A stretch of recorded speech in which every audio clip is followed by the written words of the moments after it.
Shalom, brothers and sisters. Shalom. Giving honor and praise unto the Most High, the Creator and Maker of heaven and earth. My name is Yeshaya Yisrael of the tribe of Dan of the nation of Israel. We do not, my brothers and sisters and elders, intend for this to be long.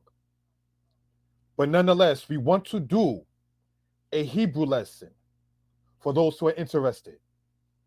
We ask you all to subscribe to the channel. We ask you all to comment, like, and share. We ask you all to support the channel. We ask you all to be well. And if you are well, we hope and pray by the Most High that you will feel even better. And if you're not well, that you will be good. And if you are good, that you will be better. And so forth. I want to take about now, having now made 2 weeks, even being in age 43, to say Toda Rabba Yah. Thank you, Yah, very much for allowing me another year in my life. I want to say Toda Rabba Yah for the lady Sarah in my life, who's been there as a support, who's been there as a backbone, who's been there as an advisor. Certain things I won't talk about online as far as the advice given, but if we know that Abraham and Sarah spoke, if you know that Ribkah is telling Yitzchak in the scriptures, what will my life mean to me if Jacob takes her daughters a Hess? What's she saying to her husband? What will my life mean to me? That had her hurt, knowing the way he felt about his Rebecca. I said to the Most High last night in the prayer that I can understand not be prophet as Isaac, but understanding when it says he was comforted for his mother. You hold on to that. I want to give a shout out to my brother in the South, Ezra Yehuda, who, speaking offline, if we will, regarding a situation in my relationship, the brother said, Ak, keep her. And I intend to do that. May the Most High bless your family. May the Most High bless our families. May the Creator and Maker of heaven and earth, the one who sees all and is not seen, the one who judges all, with our families, our loved ones, our children, our elders, our mothers. Shout out to the brother Saul, who is on Saul Yehu Ben Lewi. Shalom, my brother. Hopefully, God again is well and will be well. I would like to read something before we get started in this, because I asked my lady for advice. And I was like, what topic do you think we should talk about? And she said, discernment. So let's start, if we will, in Proverbs 12, verse 1, on this beautiful Shabbat day. Whoso loveth instruction, loveth knowledge, but he that hateth reproof is brutish. Proverbs the 14, verse 7. Go from the presence of a foolish man, I perceiveth not in him delight. Proverbs chapter 16, 4. Yah hath made all things for love, yea, even the wicked for the day of evil.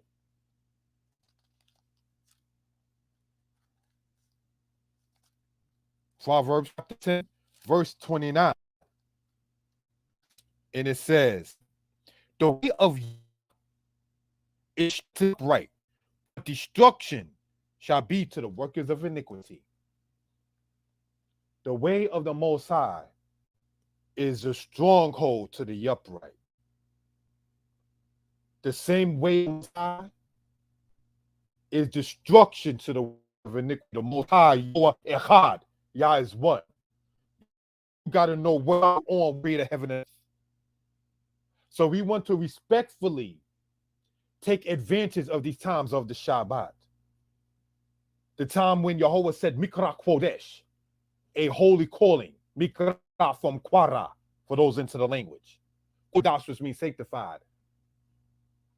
And there are rules and regulations that go along with such. Though, that if you're told in the commandments of the Sabbath that 6 days you're supposed to labor and do all your work, that you can't enjoy Shabbat if you ain't working, what's your distinction? You're already commanded to be holy. In Leviticus and Exodus, the day of the Shabbat is holy. But if you ain't about putting work in the 6 other days, then what's the Shabbat to you if you're already being holy? The sanctity of the Shabbat is the commemoration of the Most High's work being done and we being in the image of the Most High. In 1670, the Portuguese went to Gondar, Ethiopia, and said, black people are different. These guys is different. Where we say, Mitzvah Shabbat, they say in Amharic, Tizeh Sabbat, the commandments of the Sabbath. Yeah, they look different than the Agors. Yeah, they different than the Sudi who drink blood in the morning. The Shabbat is a sign between Yah and the house of Yisrael. So when Yah is calling you, not praying to you, and when we say we call on Yah, whether we say it in prayer or not, you don't want him to do what he said in Zechariah. I called and you ain't here. So when you call, I will not hear. You don't want that, Israel. Now, and speaking about agreement, because we're going to mix this Hebrew and Torah lesson together, right? Because the Torah lesson in part is Hebrew, or the Hebrew lesson is in Deuteronomy, which is in the Torah. We read some Proverbs already, right? When it says the wicked for the day of evil, that's not what Israel's supposed to be. Israel was supposed to be that wicked for the day of evil. Israel's supposed to be delivered from the evil by turning from wickedness and doing that which is lawful and right. Especially when Yah lets you know that he's in your corner and in your circle and has your back and your front and commands his angels to charge. Blah, blah, blah, blah, blah. You live in the heart of the hood. Not one of them bullets hits you. Who you think causes that? Those who know Hebrew know that the word for gun is epdak, from dakwak, which means to spark. Qualia meaning bullet. If it don't hit you, Yahweh protect you. And for the brothers and sisters who have gotten hit and survived, glory to the Most High. There was a man, not to get too personal, out in Queens. He got shot in the head twice in South Jamaica, Queens, and is alive. Can never be atheist. Why you change your name from Emiel to Yeshaya? Because I'm over on God Brutally, and they start shooting not far from the 113 precinct in broad daylight. Yahweh saved me. So I changed my name to Yeshaya. Yeshaya, Yah is salvation. So Israel, we're all going to leave this earth. But how do you leave? Do you leave like Dathan in the Byram going down with no funeral? Or do you go out like and go out in honor? That is how, in part, we win this. Israel, daughters of Israel, your sons of Israel, treat your brothers and sisters right. The everlasting Father is Yah. How do fathers feel if his daughter or son is disrespected by the other? I'm not raising my daughter to be a shrew. I'm not raising my son to be disrespectful. So the children get it together, the Most High put us in a corner. And as we begin to get out of these corners via the internet, we're going to camps. via studying.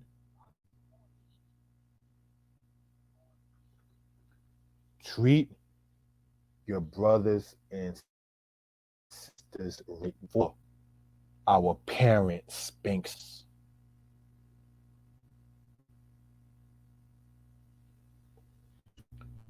I remember as a child,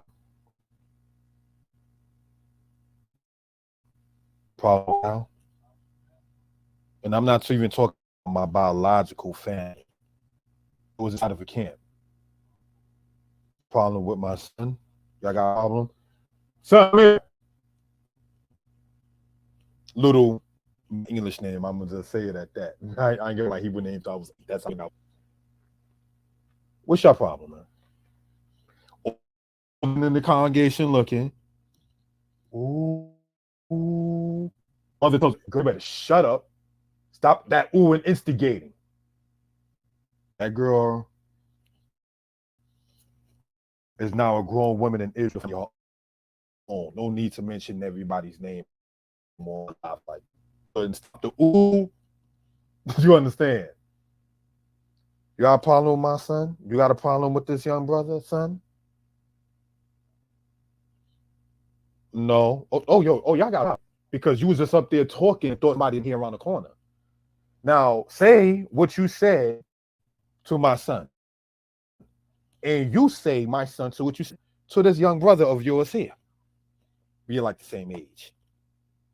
You can't say it, can you? We're not raising punks out of these camps. I'm gonna tell you what y'all said. And we were told what we said. And we just stood there and just looked with the gas face like, you can't say what you said when asked about it. But you're strong enough to sit there and talk that stuff against one another. That's what some of us in Israel still do. And we have to stop that. I am not trying to play judge. No father wants to have his children at odds. No mother wants her children to be at odds. And we're going to point out as these lessons go on the Sabbath that the Spirit of God, referred to by many as the Shekinah, is a feminine presence. The Spirit of God hovered over the face of the waters is not a masculine entity in Hebraic thought. Ruach Elohim Barach Hefet. That tab at the end, Saul, correct me if I'm wrong, that is a feminine matter. I, wisdom, played before Yah. Misakekwet says wisdom of herself. So, brothers and sisters, the Most High, as the prophet Moses said, is the spirit of all flesh. So, to collaborate with what my lady was saying to talk about in discernment, see how people want to get along. And just like that young man and I, when we were young as boys in the camp, and we could sit there and speak to an elder what we stated, you want to be an adult and still got the gas face, 40-something years old, 50-something years old, as it was before we were 10 years old. Let the children of Israel grow up from being children of Israel to nation of Israel. Because you know, correct me if I'm wrong, that's the only people in the ancient world that's called the children such and such. The children of Israel, the Moabites, the Philistines, the Egyptians, and the children of Israel. The Edomites, the Ammonites, and the children of Israel. When do these people of Israel stop being children and grow up to be? It talks about that exceeding great army. The great army don't have the gas face looking like, I don't know. The Most High said in Ezekiel would be not to some. Least I dismay you before them. Kazakwa amat. Be strong and of courage, or like my lady pointed out, use your shikmo against the ruach. In other words, use your shoulders against the wind. In that case, when I say ruach, in that case. What I say will be your rear wood. Or Psalms 91, I would give my angels charge over you. Shout out to the brother Eyob Yehuda out of the South. Said something that hit me. Being a leader doesn't mean you always got to be seen in the front. Israel, there's a way in character to certain things. We have to do better. You want this language bestowed? You understand Hebrew science? Lauryn Hill named her son a Hebrew name, Zion. Zion means what? Distinguished from Zion. You want to be that order, that light? That light? That distinguishing mark? That distinction? We have to be that. So in the spirit of discerning, Deuteronomy tells us what? Take heed to yourself. Judge your neighbor righteously. So you got to take heed to yourself and judge your neighbor righteously. And that's part what Deuteronomy 1 gets into. So brothers and sisters, we are going to start in this, giving honor and praise unto the Most High, the Creator, maker of heaven and earth. And we are going to pull up the PowerPoint. There is a treat in this. And when I say treat, I'm talking about a matter of a little history lesson that we're going to get into at the end of it. In this case, slideshow.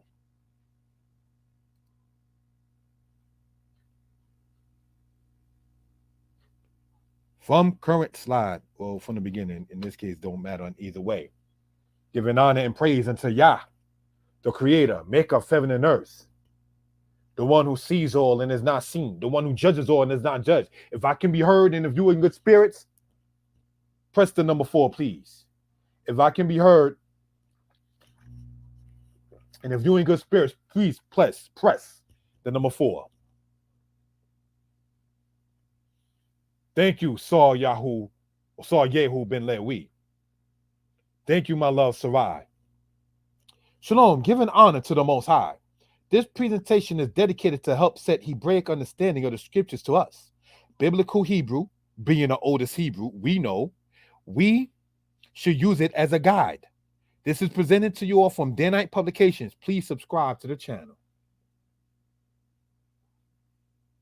Deuteronomy chapter 1, verse 13.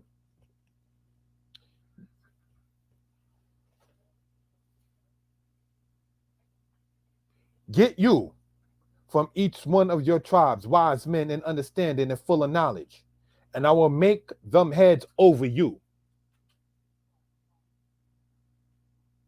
Now let's go over this in Hebrew, okay? For edification purposes. Let's use the laser pointer. Habu lakem anashim kakamim on bonim widuim lishitekem wa asimim barashekem. Now, let's look at this if we will. We are going to, okay, with the time allotted, please, I ask you to get your pens, your pads, and your paper. And we're going to highlight, right, this. Habu. Right? The word Habu comes from the root word Yahab. I'm going to type that in. The word Yahab means to get.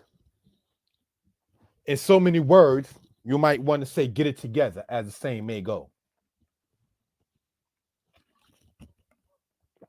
Okay? Habu,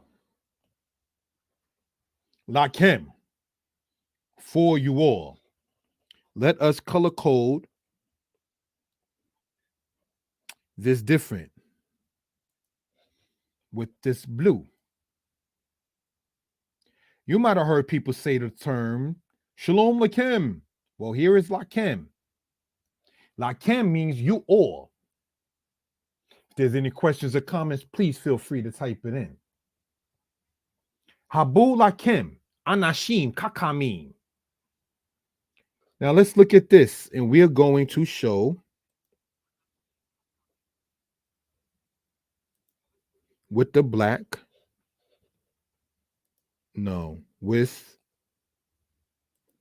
the blue there, but only the bottom of the word being highlighted. Anashim, men. It comes from the root word enosh. You know, enosh in the book of Genesis. Enosh meaning what? Man or mortal. So anashim means men, whereas the word nashim means what? Women. Now, let us take this, right?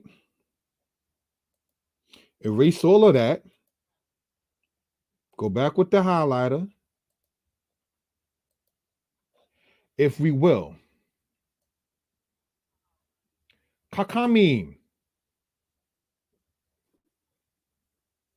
What does kakamim mean? Unbonim. So we're just going to highlight the word nabonim. We're not going to highlight the wow for a reason. Why? Because the wow in this case serves as a prefix, meaning and. And it's the same with the wow here. We're not going to highlight it for that reason. Yedu'im. So what words are we looking at, brothers and sisters and elders? We have the word kakamim, and the word nabonim, and the word yedu'im. Meaning what?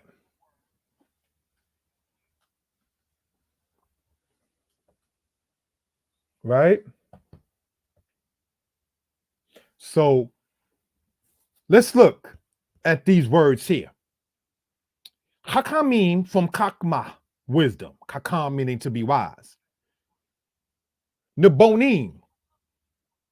Now let's use the laser pointer to show what we're talking about. Here we have the word hakamim. Here we have the word nebonim. How you say understanding in Hebrew is bina, right?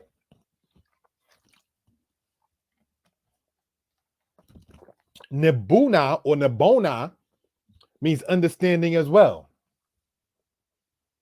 Nabon also means that word. And here we have Yedu'im, knowledge.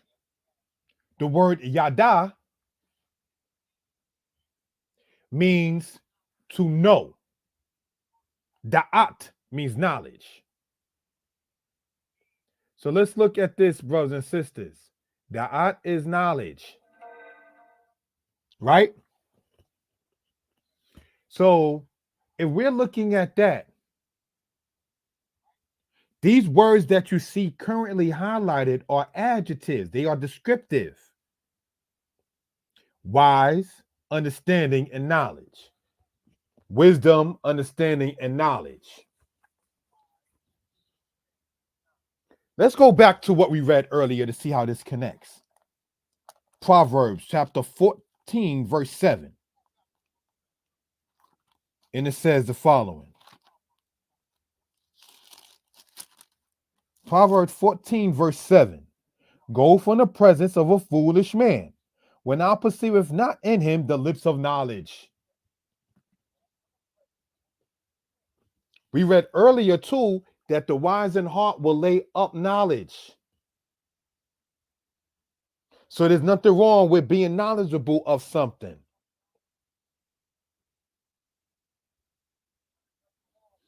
Proverbs teaches us that understanding is an abomination to a fool. And wisdom only comes to those who have a love for the law of the Most High. Brothers and sisters, when we get into that kind of matter, and when we get into that kind of subject, if we will,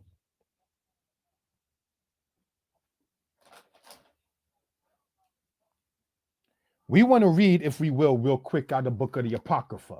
Now, this particular book is a book my lady bought me, right? In Ecclesiasticus chapter 1, verse 1, all wisdom cometh from Yah and is with him forever. Goes on in verse 4. Wisdom hath been created before all things, and the understanding of prudence from everlasting. The word of God Most High is the foundation of wisdom, and her ways are for everlasting commandments. Deuteronomy tells us that the Lord is our wisdom and our understanding in the sight of the people. Do you know how it looks if they don't see your fringes? And you want, just using New York City as an example, these busy buses and trains, and you get up for an elder, excuse me, and the Torah says you shall ride before the hoary head. They look at you like, he got up or she got up for the elders. That's keeping the Lord's statutes, commandments of the Most High. You understand? You never know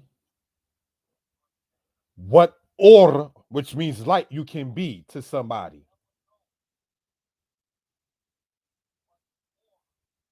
And sometimes the Most High might have you in a situation where you're wondering why you're in it, so you can be that light. So you can be the interruption of corruption. But now getting back into this, we see here Kakamim, Nibonim, Yeduim. So I would like to take out the time with my pen here and circle something. But I want to circle it in black so it can stand out, please. Thank you for the time.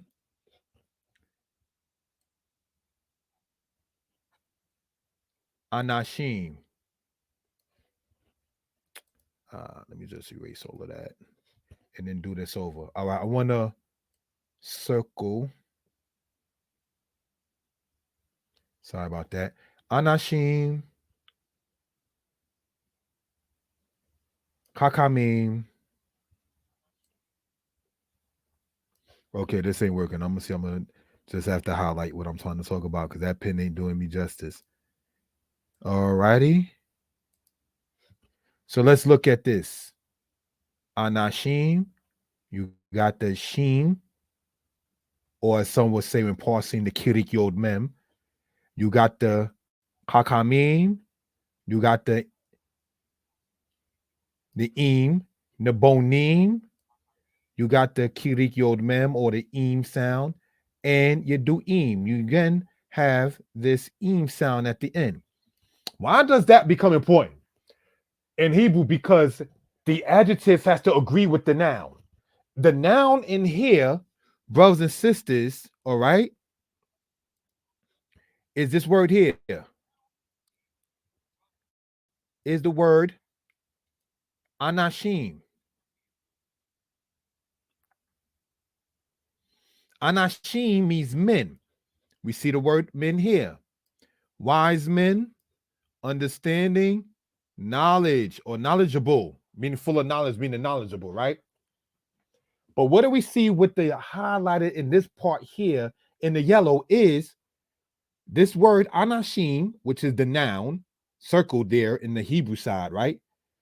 Anashim, Kakamim, Nebonim, we do im. All that im sound is the reason why there is like that is because Kakamim being an adjective, meaning wise, Nebonim being an adjective, meaning understanding, And Yadu'im, being an adjective meaning knowledge or of knowledge, has to agree in gender and in number wise along with the noun, in this case being the word anashim.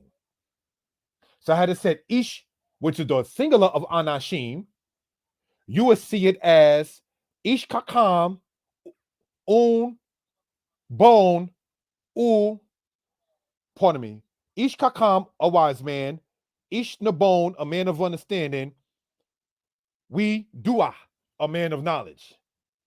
But because it is an im and anashim, the adjectives such as wise and understanding and knowledgeable have to sit there and also agree with it in Hebrew in that case. Any questions on that? With gender and agreement and grammar, please let me know. Thank you for that. Now, with the time allotted,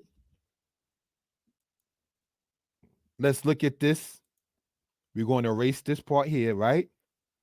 And with the laser pointer, we see here the sheep take him. Wa'asimim barashekem. Let's break this down if we will, right? Highlighter. The lamed, 2 or 4. You don't even see 2 or 4 inside of the Hebrew there. You see the word of knowledge. But that has nothing to do with that part. Now, what other point we want to make real quick? Thank you. With the time allotted, we're going to color code the highlighting matter, right? In this blue.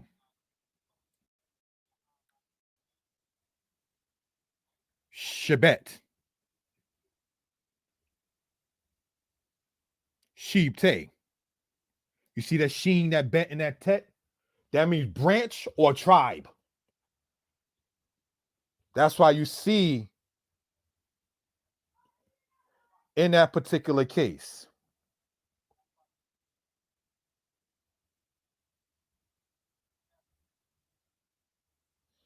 tribes. Now you see it at the beginning of the verse, because sometimes when you're translating it, you got to try to make it make sense for each language. But the word Shebet, and I'm going to type this in, right? Shebet means what? Tribe or branch. Now let's color code this, showing the actual possessive matter in Hebrew, right? In the purple. And we see that Kem. And we see the Kem here. I just want to pre-color code this to explain.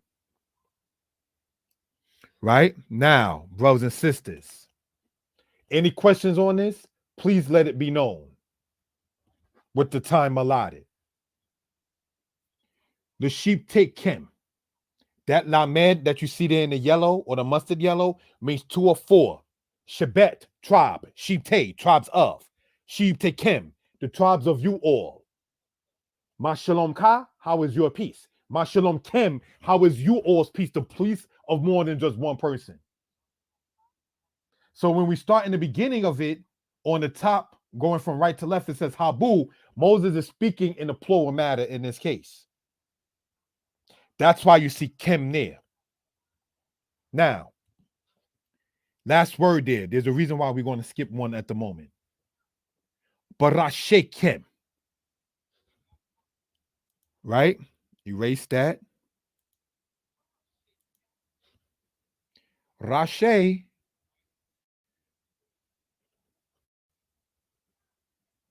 Kem. Reish, Aleph, and Shin. Rosh means what? Head, leader.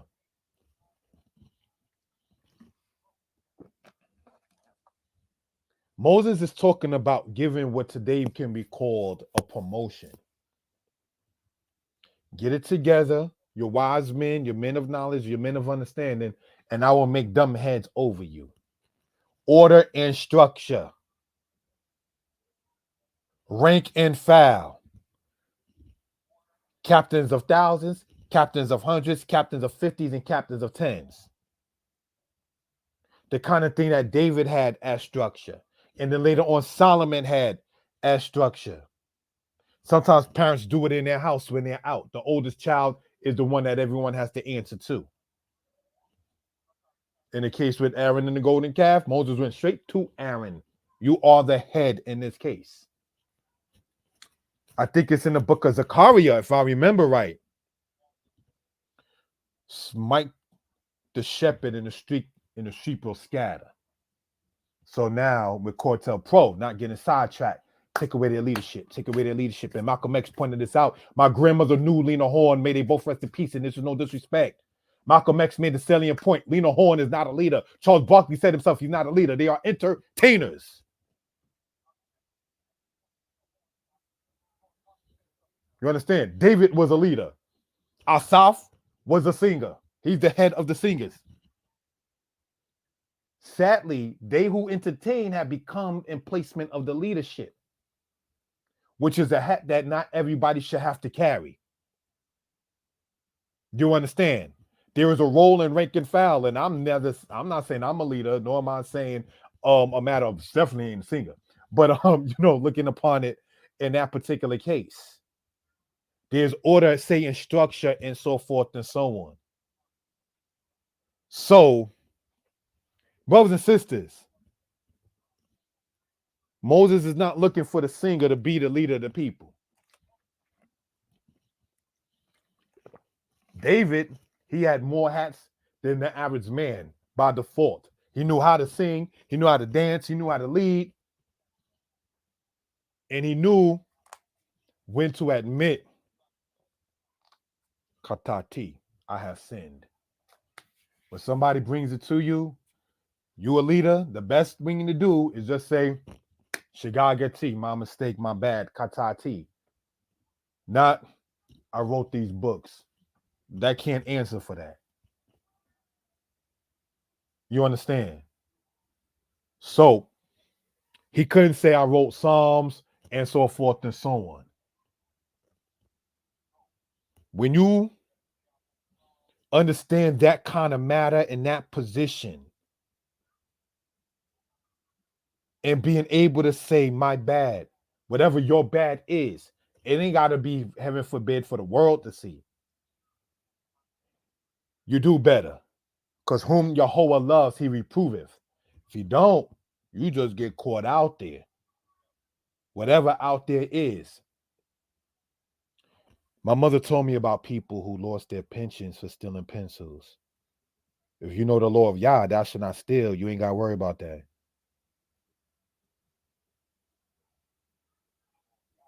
You understand? You ain't got to worry about that in that case. Shalom, Hebrew boy. Shalom, Adonia, Canaan, Yehuda.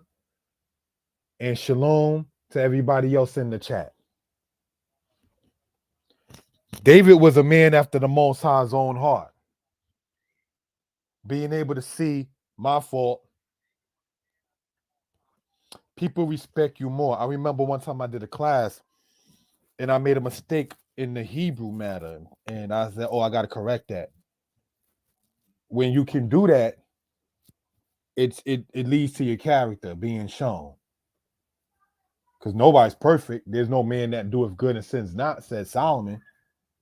So when it comes up, so be it. With the time allotted, let us continue on.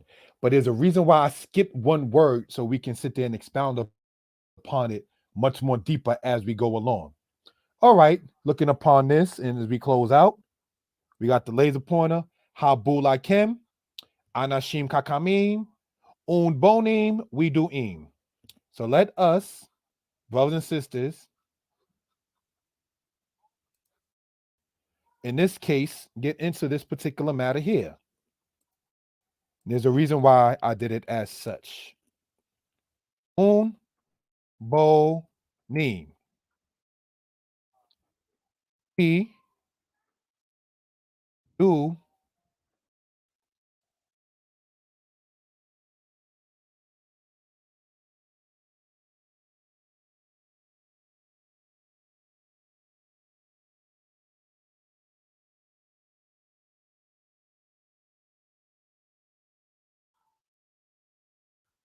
Akem, Ashim,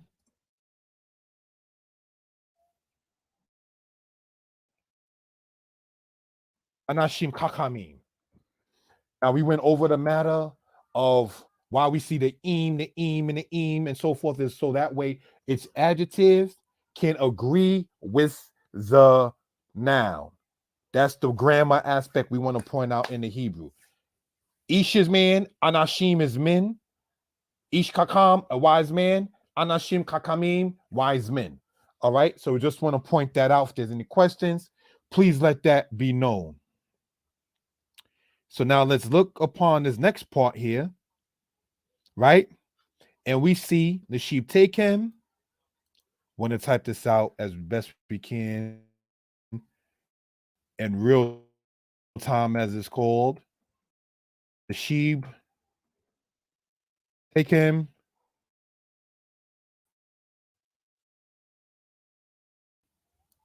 Brothers and sisters, if everyone's in good spirits, please type in the number 4. Then we have here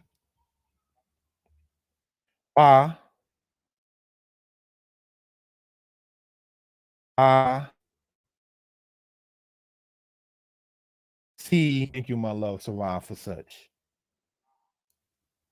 Then we have here Sarah Shaken.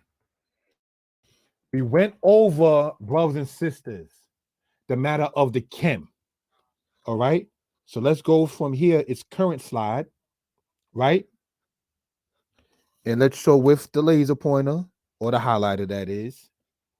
This Kim serves as a suffix. Shalom Ka, your peace. Shalom Kim, you all's peace, or the peace of you all. Sheep take Kim. We expounded upon the word Shabbat, meaning tribe, right? This Kim that you see in being highlighted serves as a suffix. Ma Shalom Ka, how's your peace? To one male. Ma Shalom Kim, how's you all peace when speaking to 2 or more males? Now, if it's 4 males and 4 females, you will still say Kim. If it's only females, you will say Ken. All right, with a kaf and a noon, so feet. Now, this word here, we're going to expound upon this with the time allotted, right? This time here, not putting a rush. It is the Sabbath. Shalom, my brother Jared. How you doing, Aki Judah? 4:45. We want to finish this with the treat no later than 5 p.m. All right, but let's look at this with the time allotted. Thank you all for joining on. Shalom, Elgin Barrow. Shabbat shalom to you as well. All right. Let's look at this with the pen and our word here that we skipped on purpose. If you remember, right, earlier when we was doing this word that you see right here being underlined, we ain't go over that. There's a reason. We want to, all right, with the time allotted, go over it now in this case. So let's look. Color code it. Get your pens, get your pads, get your papers. Brothers and sisters, get your pens, get your pads, get your papers. We're going to get into some Hebrew for those who are Hebrew lovers. This is only for Hebrew lovers. Like they say, must love dogs or must love cats. This is for only Hebrew lovers. If you are an Ohab Ibrit, this for you. If you're not, then enjoy the Shabbat. So let's look upon it. And I say that no pun intended. All right. Let's look upon it in this case. This is for Hebrew lovers. All right. Let's get into this. We're going to look at this word right here. Wa'asimain. Now, I've taught Hebrew in different congregations, thanking the Most High for such the time and the ability to do so. This is the kind of Hebrew I like to teach. And this is not a knock on Aleph, Bet, Gimel, Aleph, Bet, Aleph, Dalet, Aleph. It's not knocking on none because you got to start somewhere. My daughter has silver medals in running. She didn't start to really walk until almost 2, one of the latest they ever said they heard of. But when she runs, she runs.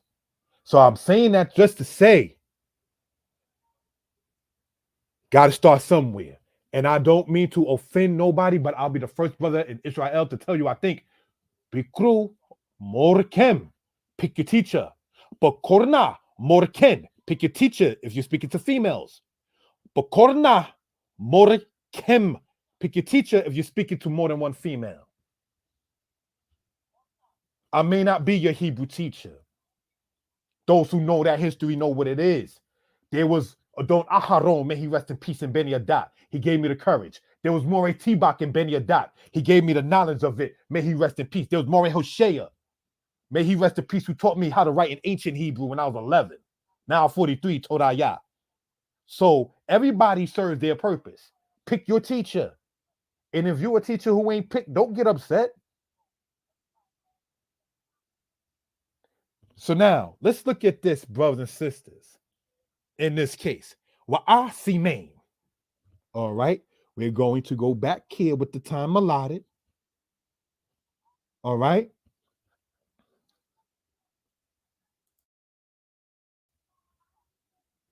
And let's look at this. Right?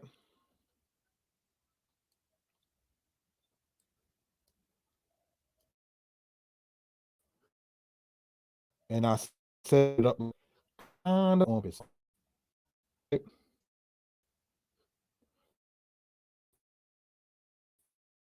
Get that out. This. Get the damn. And I already doing.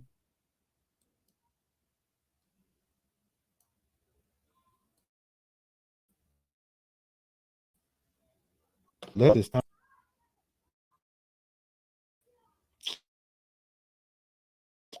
Let's see what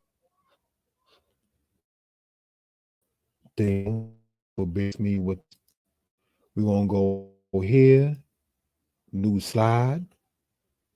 We're gonna go back up, right?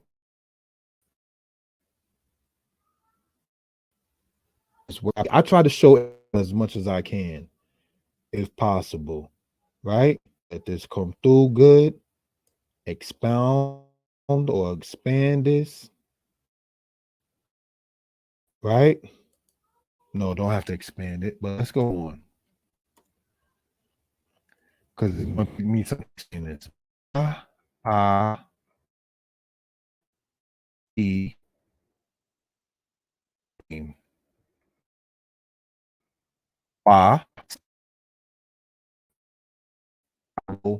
Put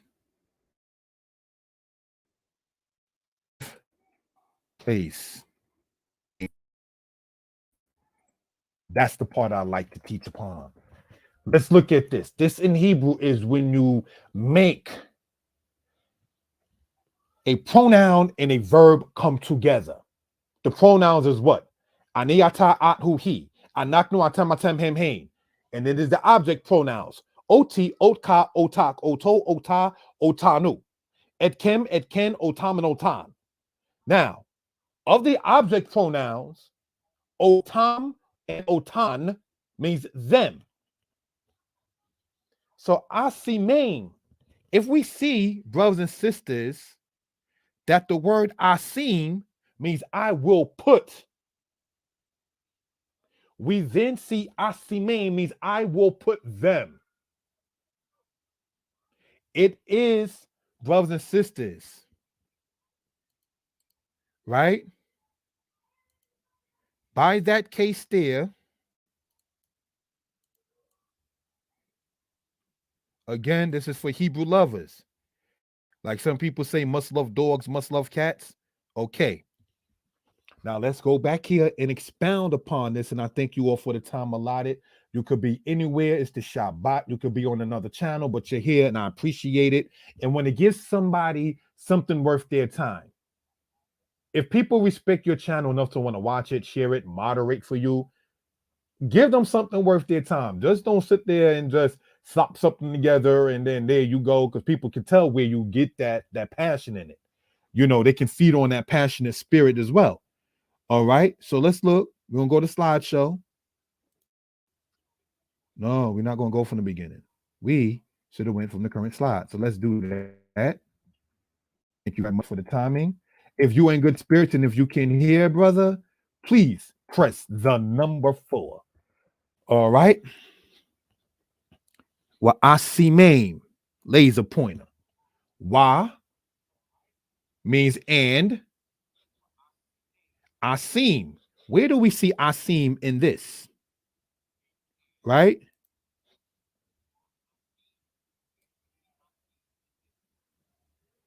Right here. And we're going to use, okay, family, the highlighter, the olive, the scene, the yod, and the mem. Asim.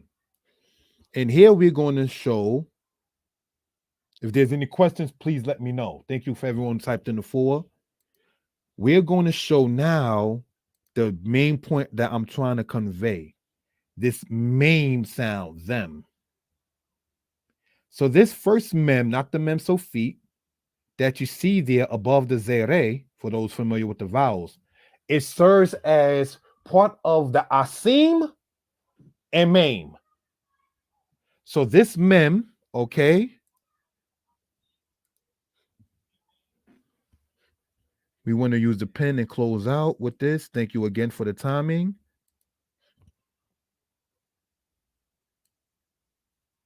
Asim, that's one aspect. And then the mem, another aspect. So that mem that you first see there, that has above the zere being the vowels with the 2 dots next to it, it serves for both. That final mem serves as a suffix dropping from the word otam, meaning them. Asimim, I will put, give place. Asimim, I will give them, place them, put them. Asim, Sam in Hebrew means to put or place. Samti, I placed. Asim, I will place. This aleph that we see here circled in the red serves as a prefix and a verb, sam, meaning to put. This is referred to in Hebrew as what? Hebrew boy, I hope you feel better if you say you under the weather. Most I bless you. Put place, asim, I will put. That aleph serves as a prefix. And in this case, you have the conjunction between that final mem and the mem before it, and that's serving as a suffix. If there are any questions, please let me know. I don't mind constructive criticism. For those who watch the channel, you might have seen me come in with, say, something like this before and drinking out, and my lady was like, Yeshaya, no, that doesn't look the best. Put it in something that looks better for the people's visual. See, take wisdom. You can have all that knowledge. If you ain't got no ears to hear, it ain't gonna be nice. All right, Nekema ben Yashua. Shalom, Ak, how you doing? If there's any questions or comments concerning the Hebrew matter, my number 908-587-4841. Now, let's look. This is the treat part, if you will, with the time allotted. Worshiping human images and no circumcision, the Roman way for Israel. Eating pork and breaking the Sabbath, the Greek way for Israel. From 170 BCE to 90 AD, the Europeans tried hard to eradicate the culture of Israel. Now, there's anybody who was ruling around the timing regarding the nation of Israel in 170 BCE, and who was ruling around the timing of the nation of Israel in 90 AD?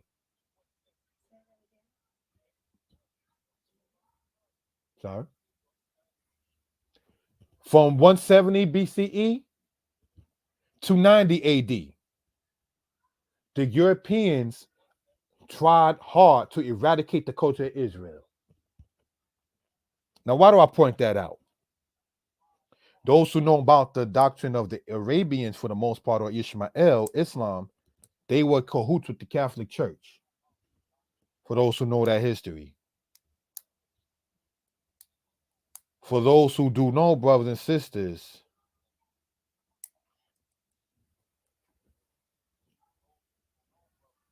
Britain wound up worshiping the Egyptian gods.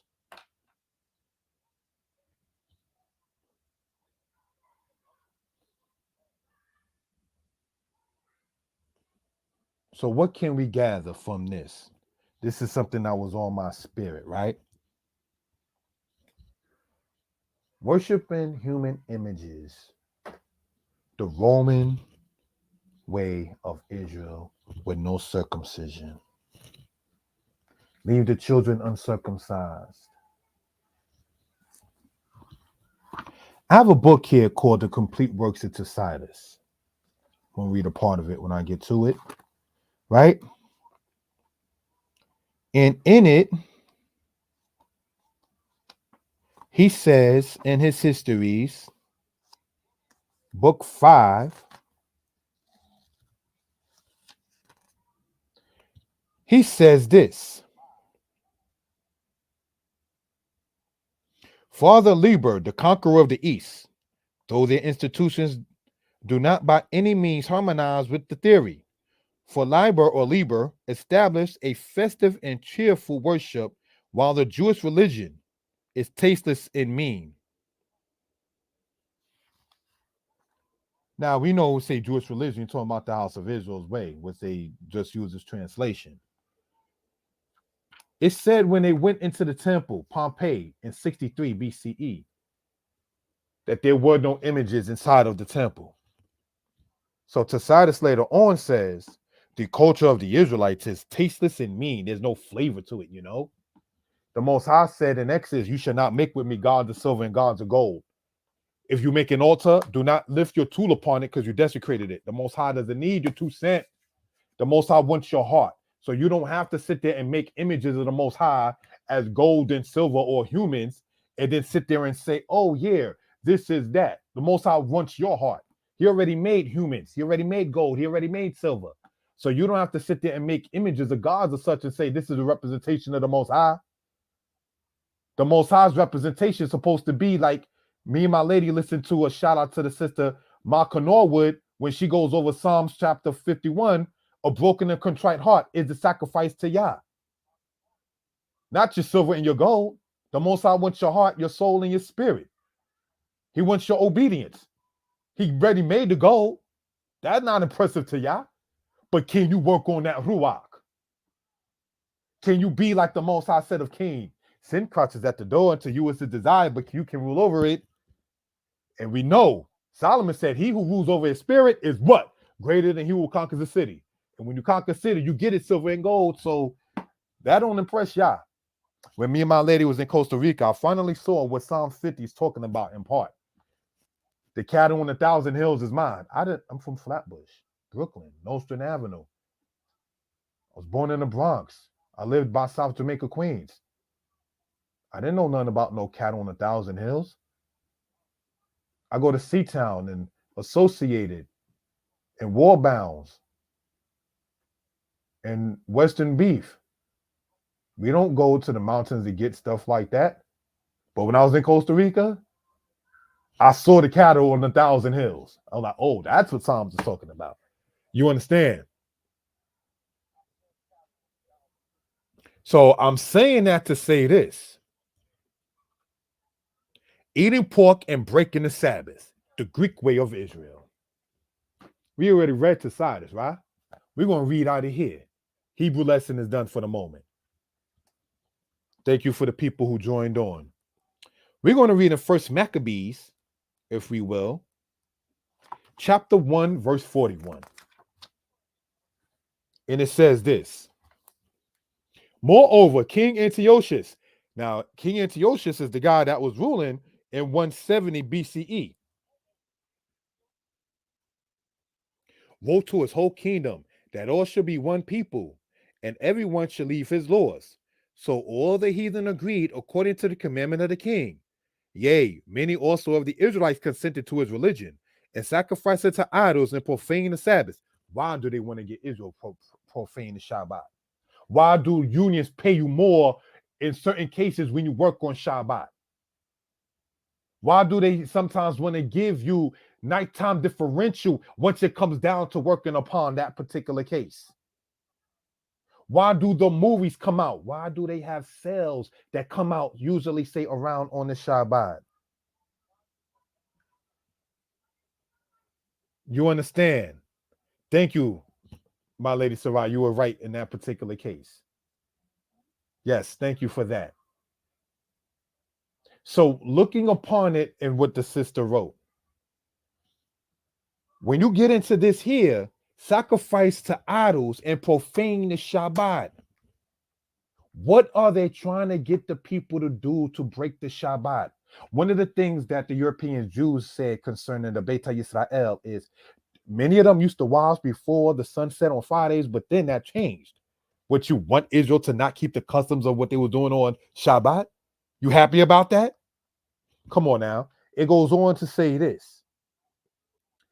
For the king has sent letters by messengers unto Jerusalem and the cities of Judah, that they should follow the strange laws of the land and forbid burnt offerings and sacrifice and drink offerings in the temple, and that they should profane the Sabbath and festival days.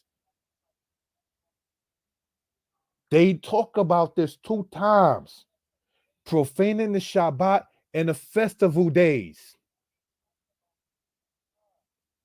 You understand? I remember hearing in the 80s, if our people were to keep the Shabbat for a month, this society will fall. Us breaking the Shabbat and doing the things that we shouldn't do in Shabbat is how this economy keeps on thriving. There will be no football practices, no baseball practices, no basketball practices. Kaepernick took a knee and Kyrie shared a link and everybody done lost their mind over those 2 things. So if our people, while we saying we the children of Israel, if we were to, and it's not say just limited to, if we were to keep the Shabbat for 1 month, you will see a drastic difference. I'm not working. I'm taking a PTO this Saturday. I ain't going in. See what happens. If I watch children on Shabbat, I'm not getting paid for it this time. I'll just watch the babies. Why do they want Israel to break the Shabbat? Why do they sacrifice swine's flesh or the other white meat? When you say Elgin Barrow, you want that book. What book are you speaking of? Oh, the Apocrypha King. You can get this whenever we can talk about this after Shabbat or so. I'm saying and attempting to point out, it said what? We're in First Maccabees chapter 1, verse 44.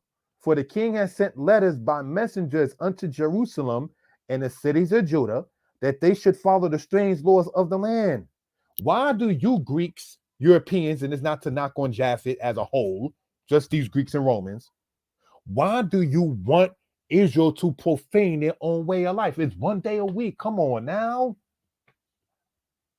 Why did in slavery they worked you from can to can't? Why, when I asked, and it's not to get too personal, my resume said that I speak Hebrew. I'm at an interview. The guy asked me, having read my resume, and asked, well, what day of the week would you desire, what day you want to be off? Saturday. Interview is done. I want to state that again. On the resume I had, it stated qualifications and exceptional skills, speaks Hebrew. And then when I stated, after he read that, what day do you want off? And I said, speaking the language of these people, Saturday, that was it. You're black, you speak Hebrew, you don't want to work on Saturday. You don't want to follow the strange laws that the Greeks was given, brothers and sisters. Do you know that many cases of violence happens with our people on the Shabbat? I remember being told that by people who may not be, say, in the understanding. Friday night parties are not the happiest. I have a beautiful lady in my life, for those who do know. Shout out to the brother Jared, too, who actually met my lady. Yeshaya. Shabbat. Yeshaya. Shabbat. You know why? And it's not to put words in the Most High's mouth. Why Torah will tell you, remember the Shabbat day, because Yah knows his people. You work 6 days a week. You might get caught up. Oh, this going on, that's going on. Remember the Sabbath day to keep it holy. That's one of the few things, correct me if I'm wrong, that says remember. It says remember Amalek, remember Shabbat. Because you might be just prone to forget.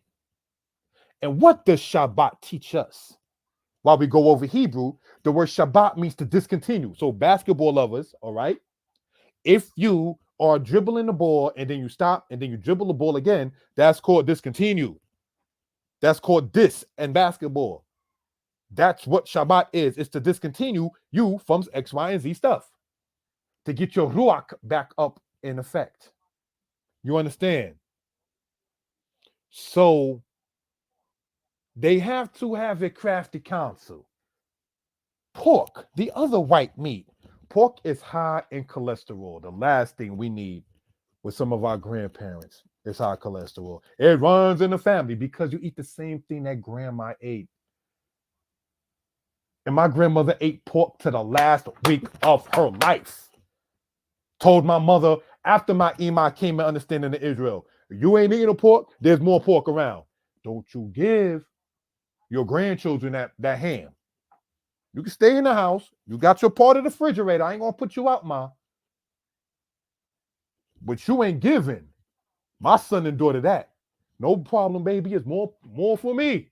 My grandmother ate that to the last week of her life, literally. We don't want to go out like that. No knock on the grandparents. You understand? Brothers and sisters, how do you know that so-called Saturday is the Shabbat?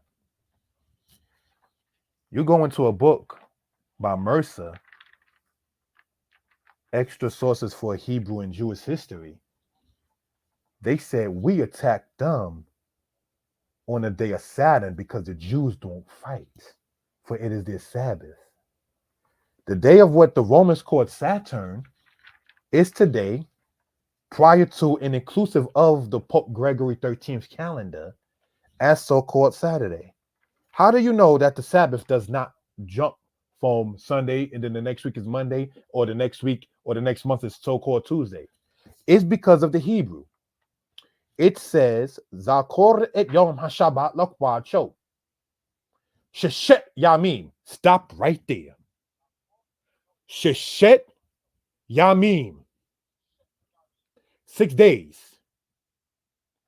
That's not any just given 6 that you choose. It's a set aside 6. Shibat Yamim. 7 days. Tokal Lechemoni. You shall eat unleavened bread. Or matzo, or the bread of afflictions for 7 days. That's just not any of those 7 days of the week, unless you just choose to do it, but that's not the timing of Chag Matzot. So why do these nations make it feasible? Why is downtown Brooklyn crowded with shopping? Why is Jamaica Avenue crowded with shopping for those who know New York? Why is Fordham Road crowded with shopping? Well, Sunday got to get ready back after worshiping the idols on Sunday. And the same day with your spouse getting unclean because they don't do the whole day, quote unquote, for those who know we ain't going to go so far on the Shabbat. Children listening. But looking upon it like this, we see somebody was telling these Greeks, make sure they break the law. Somebody typed in earlier, I think it was Adonaiah. Hananiah, Yehuda. The ways of Balaam and Balak is present in their agenda to have a sin against our God, our power, so we can remain at the bottom. Yes. Look, you hired me, Balak, to curse Israel. I can't. But this is what you can do.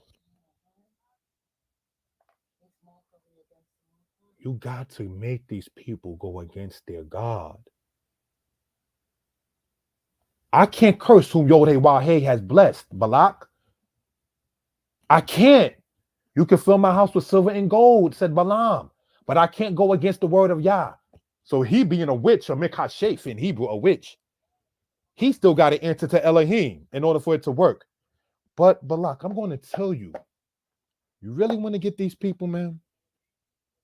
You really want to get them? Get these Israelites to go against their God. Then you got them. Not too long after that, the children of Israel is joining Baal Peor. Hold the elders in the face of the son Moses. The elders were slain. Those that died of Baal Peor was over 20,000, if my figures are not mistaken. That's a lot of people, over millions of people in the wilderness. Still a lot of people, mostly from the tribe of Simeon. No knock on Simeon. But see, that's how you get them to go and fall. You got to get them to go against their God, because we can't fight them. The Romans, during the time of Nero, used to say in so many words, we cannot handle these sons of Judah. To put it in street term, their knuckle game is too tight. The Romans, when you read about 70 AD all the time, the Romans had to go underneath the temple through underground passages that they made and go up and then burn the temple. That's how they did it. They could not go against Israel straight on. Because since the days of Caligula, and since the days, say, of Claudius, and since the days, say, of Nero, and since the days of Vespasian of Rome, Israelites were known for throwing boulders at the Romans. And doing, as I pointed out, during the era of Nero of Rome, yes, Nero, who was related to the house of Esau through his Ema of Agrippina, whom he assassinated, he committed matricide after he committed incest. He slept with his mother carnally and then put her to death. This is the Romans who wanted Israel to go against the Most High God.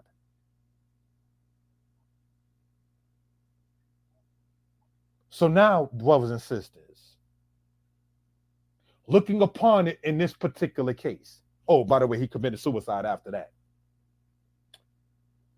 They were saying that in layman terms, the knuckle game, when you throw up your fist and you see people do their stance and all of that, back in the 70s, I remember they used to say that once you started doing this across the street with your fist like this, means that was a sign that you want to fight, and the other person will either do this or put their fist down as a way of saying no beef or no drama. That was street code even back then, say in the 70s. I'm pointing all this out to say this, brothers and sisters, and that is this. If they could not go against the Israelites physically, and not so long ago during this week, a brother with a 3-piece suit and a cashmere was getting ready to jump on the prophetic dude. I will get your blood on my uniform because you disrespect me. That's the kind of stuff that's not what he said, but we ain't going to say what he said because you can't translate everything into Hebrew. Okay, so looking upon it like that, the anger and the defense that our people had in the Civil War, the North knew, put them black guys that are 17 to 28 years old inside that Northern Army, and they're going to demolish Mississippi. That's how the North won against Atlanta. They credited it to General Sherman, but it was the black soldiers that really whooped Georgia in that case. No knock on Georgia. It ain't the people's fault in that case. In Mississippi, as in Vicksburg, and things of that kind of nature, and so forth and so on. Why do I point all of this out? Because they had to get us, not physically, because they can't handle it like that. They had to get us then culturally and thus spiritually. Get them to where, like with the golden calf, Exodus says what in closing out? Israel was left as a derision to their enemies. If the Egyptians or the Amalekites would attack the Israelites when they was worshiping the golden calf, there would be no defense. So what do they do in Chicago and in New York? They put a replica of the closest thing to the golden calf in the financial district, looking at the great quote unquote bull. These nations read this book. They know how to sit there and to sadly have us to be a derision to our own selves. Let's let the book speak upon this, if we will. Let's go to Hosea. And somebody could type in where I'm going to be reading. You don't have to type the whole verse, please. But in the book of Hosea, chapter 4, verse 8, if we will. Sorry about that. We are in the scriptures. Chapter 4, verse 8. Somebody typed in Psalm 83. Yes. To cut the nation of Israel off that it be no more in remembrance. That's what they try to do socially. When Rome came in, let's burn all the records of the Israelites. That's why the Tanakh that we got today says, is it not written in the days of King such and such? Because we don't have all the records. The Romans tried their best to make sure. Then when we finally learn to read, they give us comic books, they give us sex novels, and they give us silly things such as that in order to sit there and keep the time occupied. Because they don't want us to read what they call the Old Testament. No, can't do that. Because Nat Turner read the Old Testament. And we found out what happened in that case. Okay, so let's go and we see, because remember, Nat Turner only cited Gideon, Joshua, David. Nat Turner was citing the Old Testament. So let's look and see Hosea chapter 4, verse 8. And here is what we read in this case. They eat up the sin of my people, and they set their heart on their iniquity. They eat up the sin of my people, and they set their heart on their iniquity. Who are they? The nations.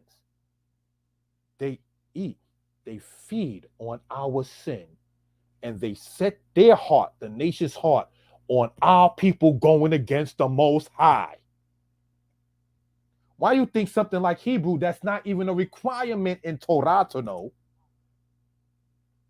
Brothers and sisters can attest, you speak Hebrew? Why? How many of y'all speak Hebrew? How many of y'all are there? Most I didn't say according to the Lord, you got to have what some will call a minion or more than 10. But we're usually asked, why you speak Hebrew and how many of y'all are there? Things that the Torah don't even require us. Torah don't require us to speak Hebrew, even though it's a Hebrew word. But what they want to know is, when they tell you in these ways of these people,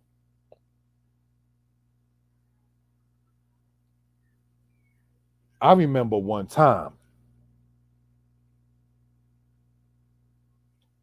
Merry Xmas, Merry Xmas, Merry Xmas, Merry Xmas, Merry. Have a good day.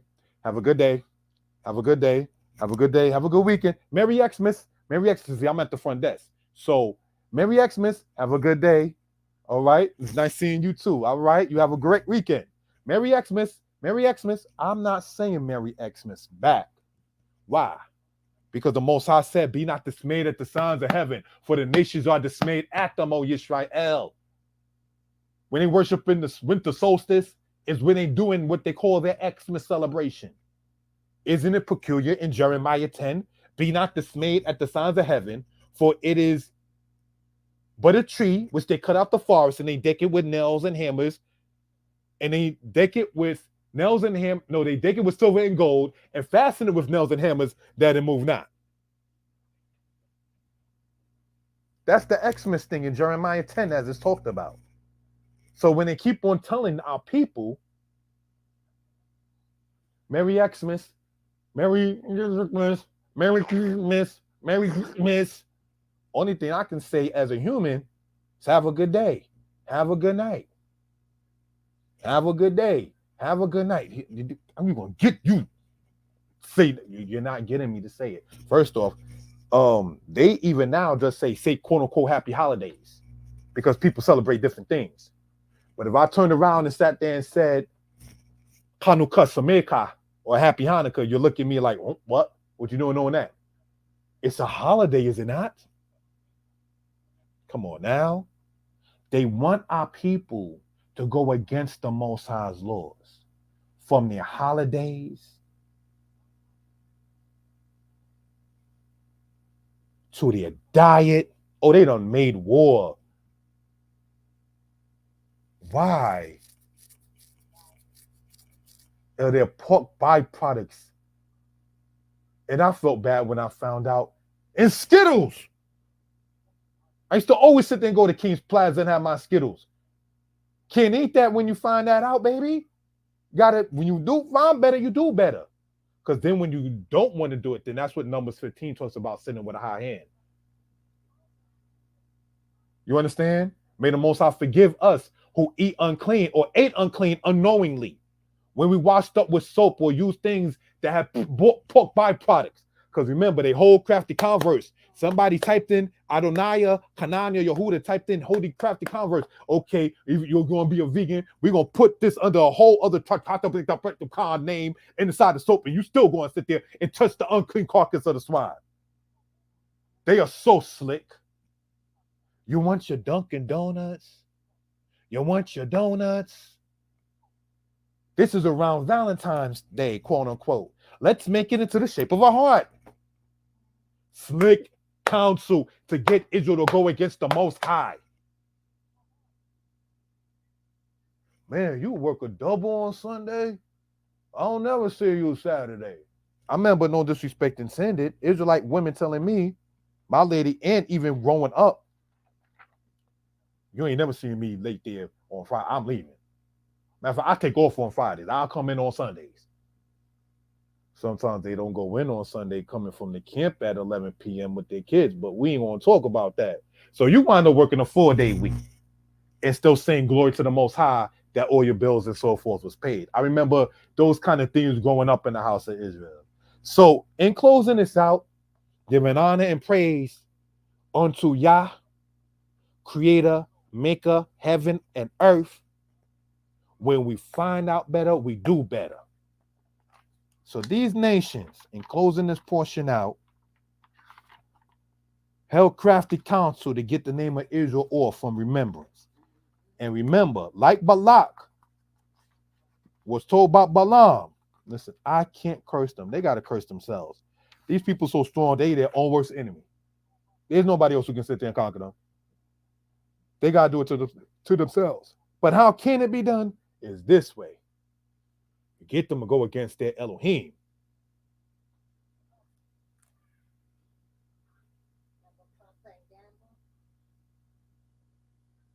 It is a matter.